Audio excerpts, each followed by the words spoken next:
vai jo dārgāka zobpasta, jo labāk viņa tīra, jo labāk viņa aizsargā zobus.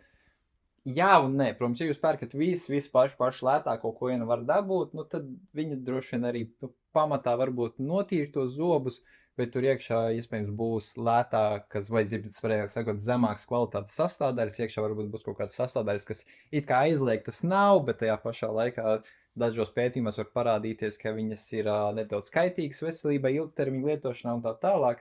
Līdz ar to, tā īsta atbilde droši vien ir nepērkam pašu lētāko, un nepērkam arī visdārgāko, pie mums dārgākā zobpasta, ko var nopirkt, mums viņa ir, kur širā te, no Aurezi, viena tubiņa maksā 34 eiro. Kāpēc?